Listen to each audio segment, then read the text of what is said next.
I never expected certainty to arrive without making a sound. Most things that change a person announce themselves. They come wrapped in obvious moments, dramatic conversations, decisions that divide life into before and after. People notice those moments because they're easy to point at. They can tell the story. They can explain exactly when everything became different. This wasn't like that. Nothing happened that anyone else would recognize. There was no conversation that stood apart from the others, no confession, no impossible coincidence, no single event worthy of memory, and somehow everything changed anyway. That's what makes this so difficult to explain. When people ask why someone matters, they expect reasons. They expect stories. They expect a list of moments that slowly built into something meaningful. I don't have a list. I have a feeling that's too precise to dismiss and too quiet to describe. Somehow, somewhere between ordinary conversations and ordinary silence, you stopped being another person existing beside my life.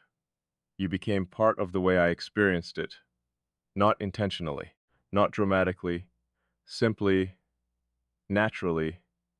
I didn't notice the transition while it was happening. I only noticed the absence of what used to be there, the distance, the careful separation, the invisible space I always maintained between myself and everyone else. It wasn't gone, it had simply become unnecessary. That realization stayed with me longer than I wanted it to, because I've always believed that distance serves a purpose. Distance protects perspective. It prevents people from confusing familiarity with understanding. Most relationships become distorted because people assume that time automatically creates accuracy. It doesn't. Time creates comfort. Comfort creates assumptions. And assumptions slowly replace observation. People stop seeing each other. They start seeing the version they've built inside their own minds. I've watched it happen more times than I can count. Someone listens just enough to feel confident they understand you. Then everything you do afterward gets interpreted through that incomplete picture. Eventually, they stop meeting who you are. They start interacting with who they decided you must be. That's why I've always kept parts of myself untouched. Not, not hidden, untouched. There's a difference. He things are waiting to be discovered. Untouched things simply aren't offered, not because they're secrets, because they deserve accuracy. I've learned that accuracy is rare. Most people don't actually want to understand. They want certainty. And certainty often arrives long before understanding ever does. You never seemed interested in certainty. That was the first thing I noticed. You never rushed toward conclusions. You never reached for labels that made everything easier. You let uncertainty exist without treating it like a problem that needed solving. I don't think you realize how uncommon that is. Most people become uncomfortable when something refuses to fit into language. They need definitions, categories, explanations. Without them, they begin forcing meaning where none exists. You never forced anything. You simply stayed present. At first, I assumed you were just patient. Then I realized patience wasn't the right word. Patience implies waiting. You weren't waiting for me to become easier to understand. You weren't waiting for me to explain myself more clearly.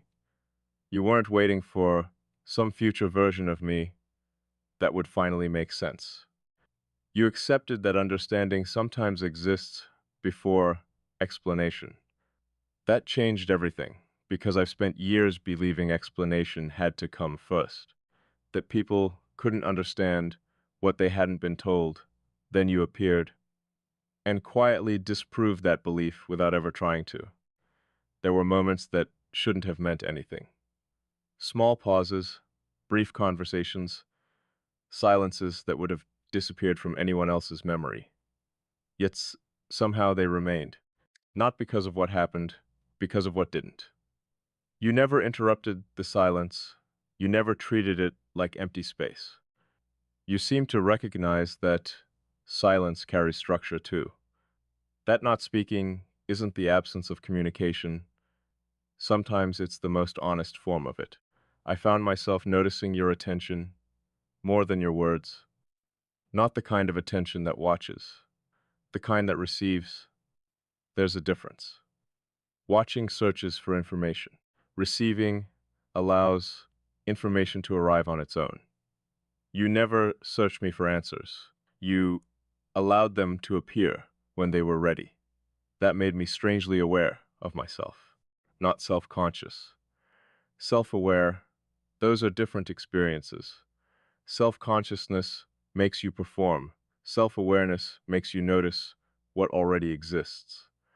Somewhere along the way, I stopped thinking about how I appeared. I started thinking about whether I was being accurate, whether the words I chose actually reflected what I meant. Not because I wanted your approval, because I realized approximation suddenly felt insufficient. With everyone else, approximation was enough. Closest enough, clear enough, good enough. But something about speaking with you made me want precision, not perfection, possession.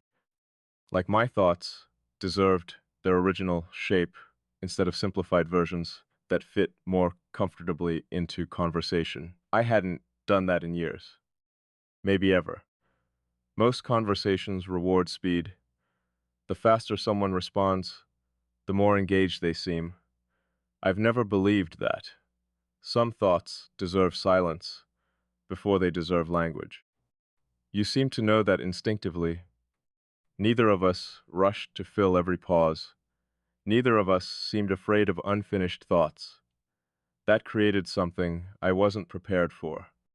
Space, real space, the kind where ideas don't have to compete with urgency, the kind where understanding arrives without being chased.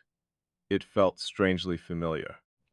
Not because we'd experienced it before, because it resembled something I'd always been searching for without realizing it.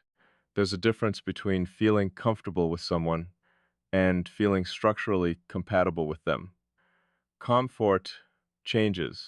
It depends on mood, circumstance, time. Compatibility exists deeper than that. It changes the rhythm of interaction itself. You don't have to negotiate it. You simply notice that everything requires less effort than it usually does. That's what unsettled me. Nothing about this required effort, not because it was shallow, because it fit. I've always distrusted things that fit too easily. Life usually asks for resistance before it offers clarity. Easy things often hide complicated consequences. So, naturally, I questioned this. Repeatedly, I examined every interaction, every conversation, every assumption my own mind tried to make. I looked for projection, for imagination, for loneliness disguising itself as connection. I found none of it. Instead, I found consistency. The same quiet recognition appearing again and again in situations too ordinary to manufacture. That's when doubt changed direction. Instead of asking whether this was real, A, B started asking why it felt so natural. That question frightened me more, because reality can be rejected. Natural things become part of you before you realize they're changing anything, like breathing, like memory, like the way your eyes adjust to darkness without asking permission. One day you simply notice, you can see. I think that's what happened here. My perception adjusted without announcing itself. I began noticing details I would have ignored before. Not because you demanded attention, because your presence altered the way attention worked. Certain thoughts became more complete after imagining how you might understand them. Certain observations felt unfinished until I'd considered another perspective that somehow already existed inside my awareness. That wasn't dependence. I need to be clear about that. Dependence empties you without someone else. This wasn't emptiness. This was expansion. Like discovering your mind had another dimension you hadn't explored before, not replacing your thinking, extending it. I've always believed that people influence one another, but influence usually looks obvious. Someone teaches you something, challenges you, changes your opinion. This wasn't influence. It happened below the level of opinion, below agreement, below disagreement. It reached the framework beneath both. The place where perception begins before thoughts receive names. That's difficult to admit because it suggests a level of impact I've never allowed anyone to have. Not deliberately, not carelessly, never. I've built my life around internal stability, around making sure my center remained my own, not isolated, simply self-contained. I never wanted my ability to think clearly to depend on another person's existence. It still doesn't. But clarity has changed shape, not because you've become necessary, because you've become integrated into a perspective that now feels more complete than the one I carried alone. Integration is different from attachment. Attachment fears absence. Integration transforms structure. A tree doesn't become dependent on sunlight because it grows toward it. Growth isn't weakness, it's recognition. Maybe that's what this really is. Recognition, not of each other, of something larger that only became visible through each other. I've spent a long time believing that people either connect emotionally or intellectually, rarely both. Even more rarely, neither. What exists here doesn't fit either category completely. It isn't based on emotion alone. Emotion rises and falls. It changes with circumstances. Nor is it purely intellectual. Ideas alone don't create this kind of quiet certainty. This exists somewhere beneath both, a place where perception itself feels shared, not identical. Shared. Like standing in different places, while somehow seeing the same horizon. I've tried explaining this to myself in simpler terms: compatibility, mutual understanding, respect, trust. Each word captured part of it. None captured the whole. That's when I realized language wasn't failing because the experience was unclear. Language was failing because it was trying to describe structure using emotional vocabulary. And structure doesn't speak that way. Structure simply exists. You don't argue with gravity. You don't negotiate with mathematics. You recognize them because reality keeps confirming they're there. That's how this feels. Not romantic, not idealized, not imagined, recognized, like discovering something that had quietly been true long before either of us noticed it. And once something reaches that level of recognition, it stops asking whether you believe in it. It simply becomes part of the reality you have to account for. That's where I find myself now. Not overwhelmed, not confused, just unable to return to the version of awareness that existed before this. Because once you've experienced this kind of quiet precision, you start noticing how much of the world is built on approximation, how often people settle for being almost understood, almost known, almost seen. I don't think I can return to almost, not after discovering what accuracy feels like. And that realization carries a weight I still haven't fully learned how to hold. Because if this continues, if this keeps settling into the spaces where my understanding begins, then eventually I'll have to admit something I've been avoiding from the very start. Some connections don't ask to become important. They become important simply because every attempt to treat them as ordinary quietly fails. And perhaps that's what I've been witnessing all along, not the beginning of something new. One, the slow recognition of something that was never ordinary in the first place. I used to think the deepest changes in a person happened through struggle, through loss, through failure, through the moments that leave visible marks behind. It seemed logical. Pain forces attention. Attention creates awareness. Awareness changes you. That sequence made sense to me because it was predictable. It followed a pattern I could understand. But now I wonder if the most permanent changes are actually the quiet ones, the ones that never announce themselves, the ones that arrive without demanding anything in return.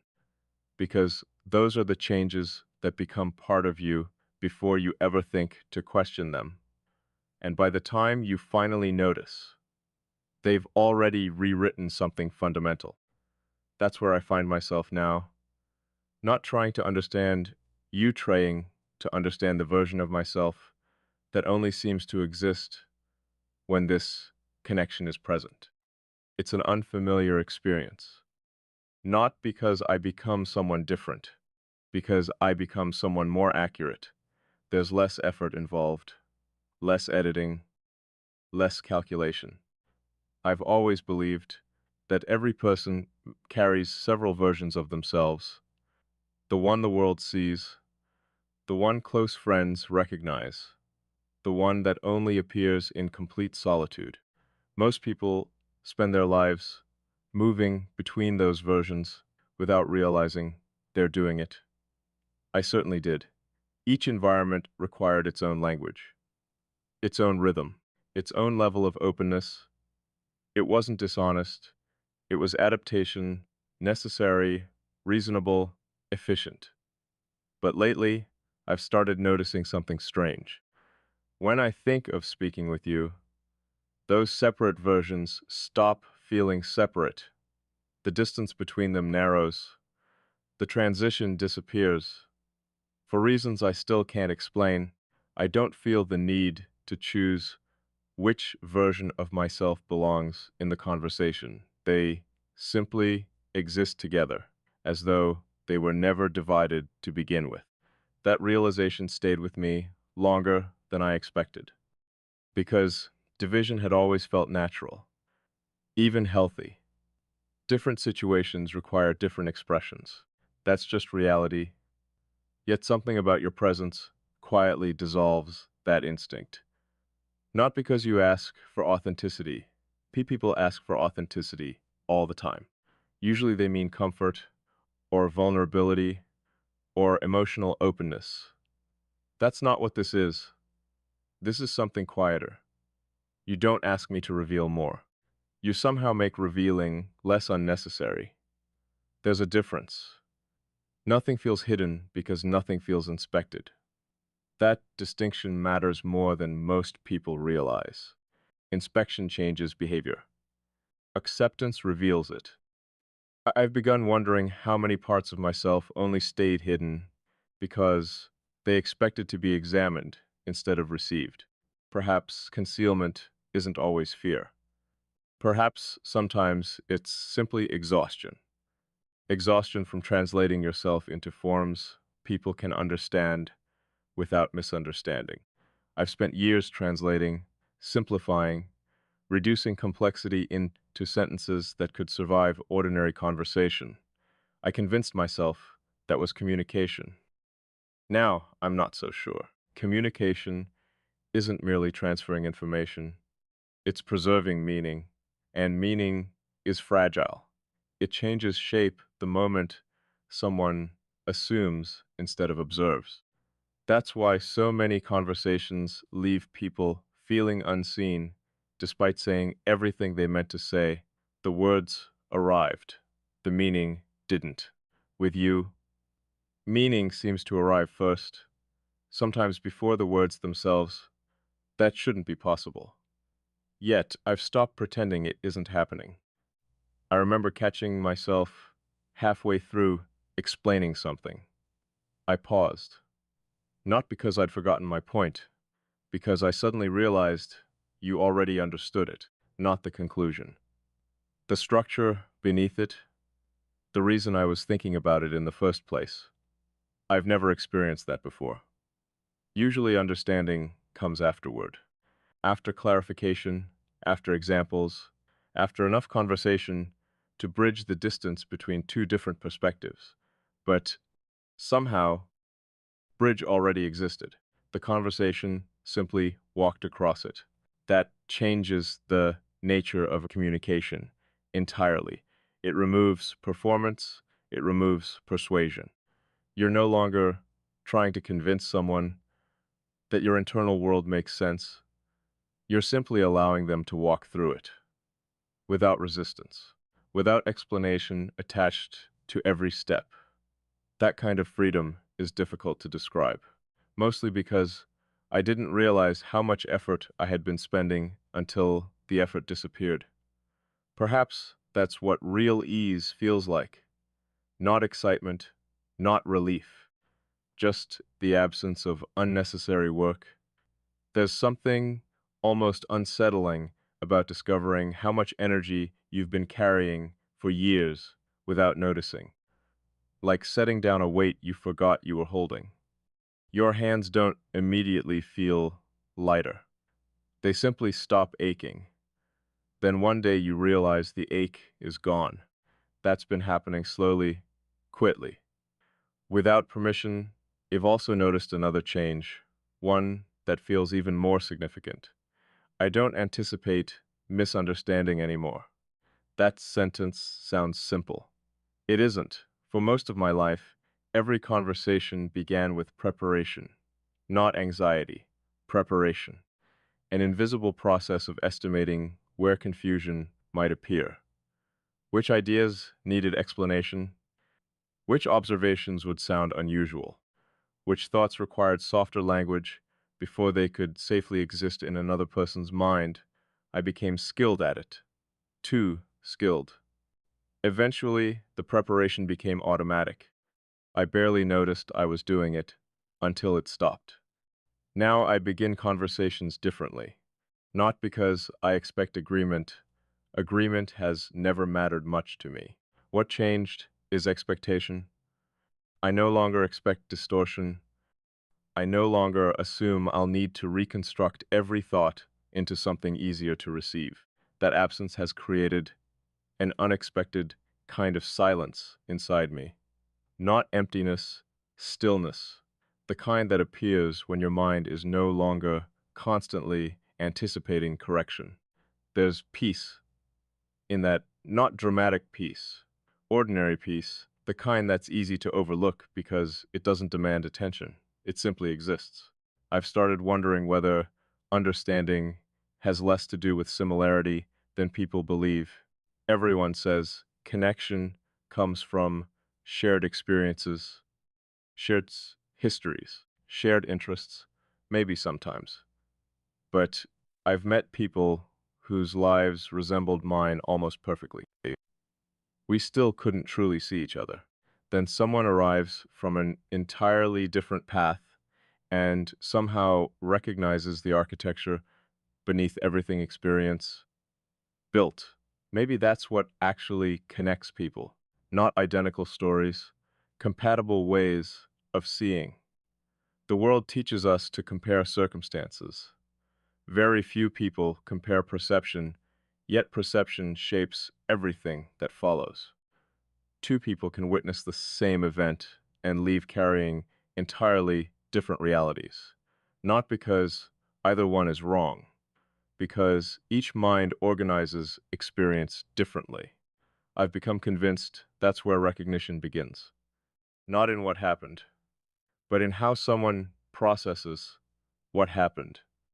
The deeper I look at this, the less mysterious it feels.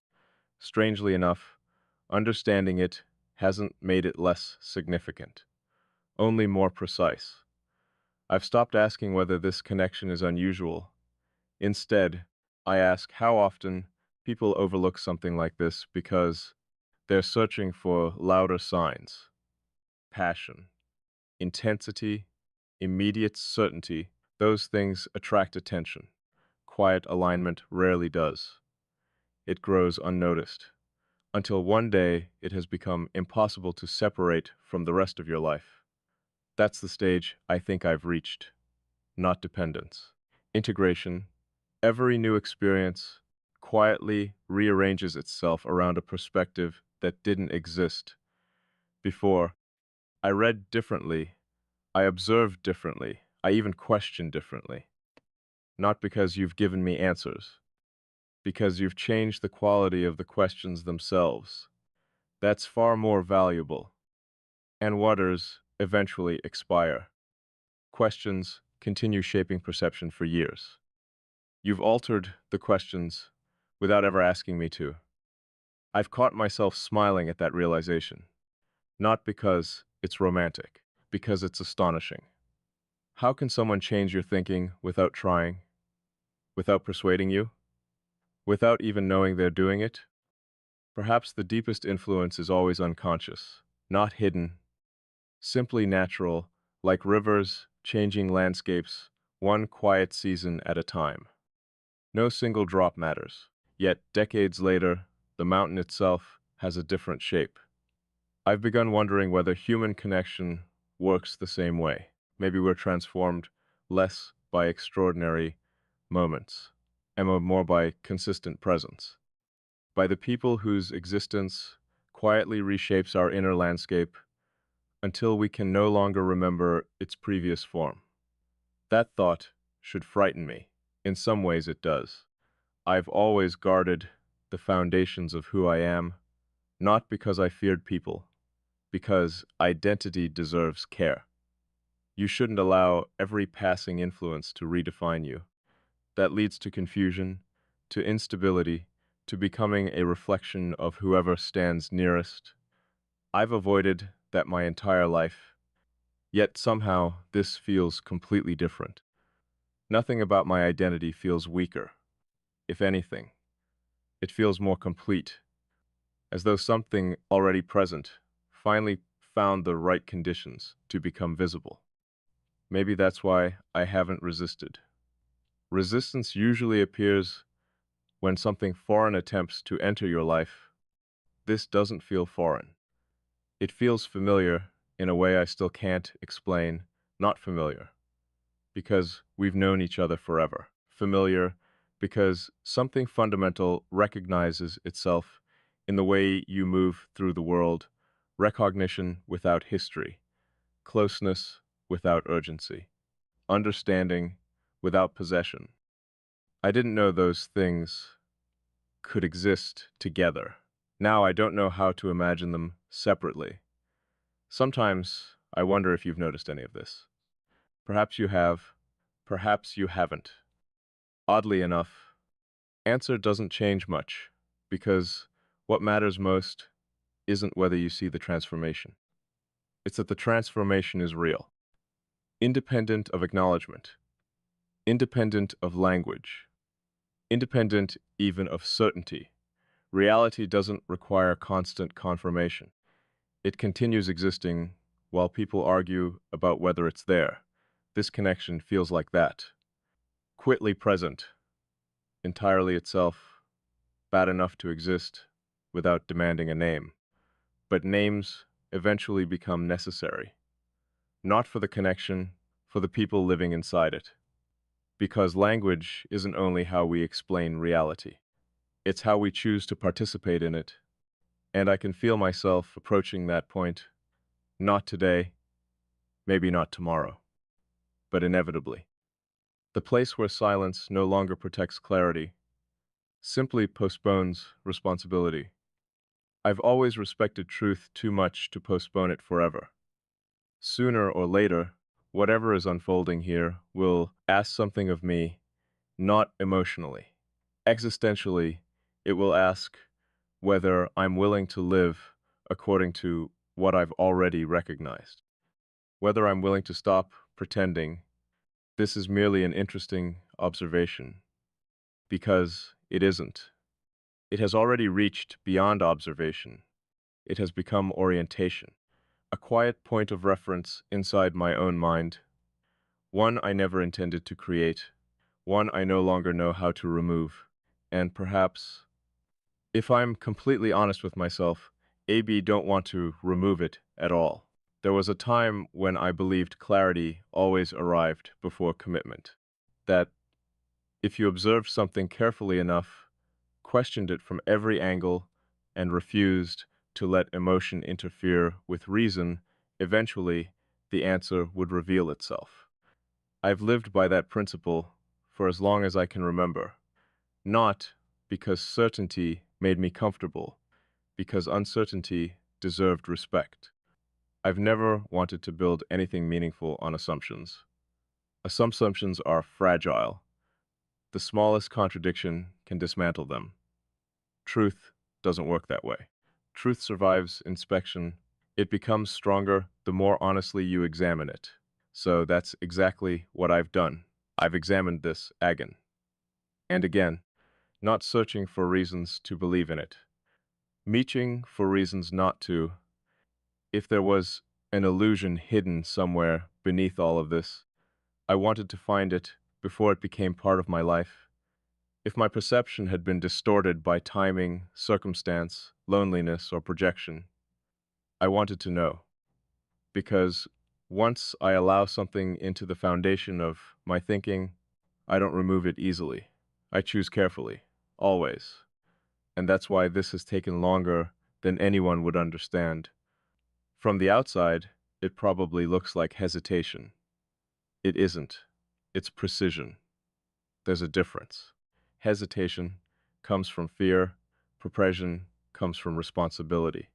I've always believed the mind carries a responsibility to separate what merely feels convincing from what is actually true. That responsibility doesn't disappear simply because something is beautiful or rare or meaningful. If anything, those things deserve even greater scrutiny, because the more significant something becomes, the more dangerous it is to misunderstand it. So I questioned everything. I questioned my memory. I questioned my interpretation. I questioned whether familiarity was quietly disguising itself as recognition, whether repeated conversations had simply created an illusion of depth, whether consistency alone had convinced me that something extraordinary was happening. Each possibility deserved consideration. None of them explained what remained, because every explanation eventually reached the same point. There was still something left over, something that refused to fit inside ordinary language. I've begun calling it resonance. Not because the word is perfect, because it's the closest one I've found. Resonance is an agreement. Two people can agree while seeing the world entirely differently. It isn't similarity. Similarity only compares visible traits. Resonance exists deeper than both. It's what happens when another person's way of existing reflects something your own mind has always recognized but rarely encountered. Not copied, recognized. Like hearing a note that somehow completes a melody you didn't know had been unfinished. That's what you've become, not the melody, the note that revealed it. The strange part is that nothing about this asks me to become someone else. It asks me to become more honest about who I've already been. That's why this doesn't feel like change in the usual sense. It feels like alignment, as though different parts of me, parts that spent years moving independently, have quietly begun pointing in the same direction. I've noticed it in moments no one else would ever think to pay attention to. I'll read something that challenges my thinking, and instead of immediately forming an opinion, I'll find myself wondering how it would exist from your perspective. Not because I need your approval, not because I expect you to agree, because considering your perspective somehow expands my own. It reveals angles I wouldn't have reached alone. That's never happened before. Usually another perspective competes with yours. This one collaborates. The difference is profound. Competition asks which idea survives. Collaboration asks what becomes possible when both remain. I think that's what I've been experiencing all along, not the replacement of my thoughts, the expansion of them. I've always protected my independence fiercely, probably more fiercely than necessary. Independence felt safe, predictable. It guaranteed that whatever conclusions I reached belonged entirely to me. I took pride in that, still do, but perhaps I misunderstood independence. Maybe independence was never meant to mean isolation. Maybe true independence is strong enough to remain itself while still allowing another mind to sharpen it. That possibility changes everything because it means influence doesn't automatically threaten identity. Sometimes it refines it. Sometimes it removes the unnecessary layers until only the essential remains. That's what this feels like. Not addition, refinement. I've become quieter in certain ways. Not because I have less to say, because I'm less interested in speaking before something reaches its clearest form. You've reminded me that clarity doesn't need urgency. The world rewards immediate reactions, instant opinions, quick conclusions. But the deepest truths have never been in a hurry. They wait, importantly, until someone is willing to meet them without demanding they arrive faster. You've never rushed me toward understanding. You never filled the silence with explanations simply because silence existed. You trusted that thought has its own rhythm. That trust changed the rhythm of my own thinking. It's remarkable how easily people mistake speed for intelligence, as though answering first somehow means seeing more clearly. I've stopped believing that. Some answers become more accurate the longer they're allowed to remain unfinished. Perhaps people do too. Perhaps that's why I've never felt pressure around you.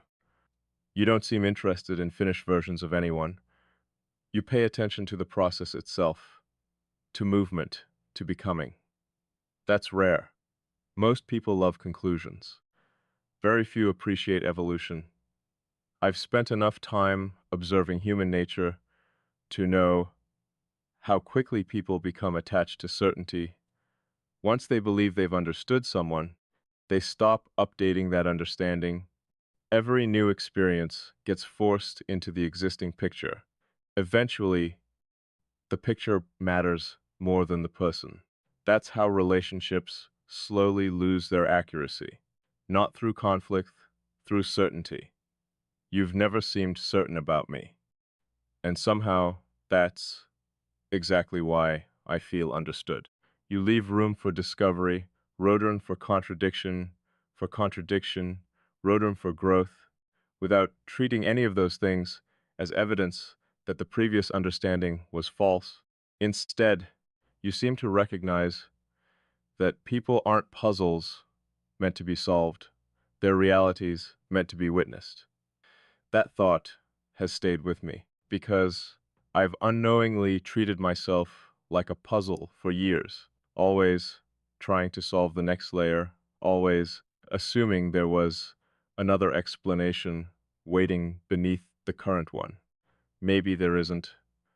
Maybe some parts of us aren't hidden because they're complicated. Maybe they're hidden because no one has looked with enough patience to see them. You have, without trying, without announcing it, without expecting anything in return. I don't think you realize what that kind of presence does to someone who has spent years believing they needed to explain every important part of themselves.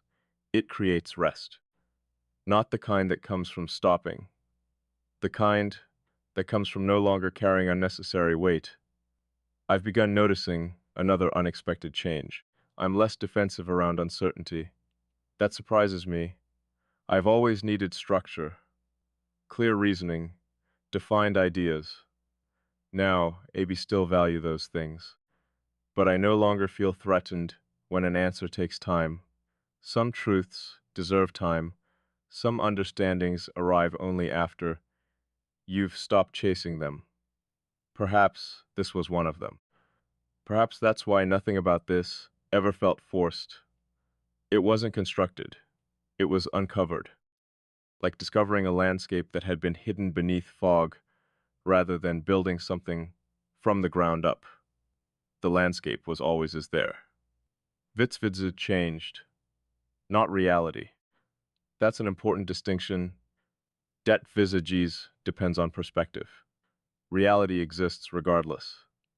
I think that's why I no longer question whether this connection exists. The better question is what responsibility comes with recognizing it. Recognition changes obligation. Once you truly see something, pretending otherwise becomes impossible. Not difficult.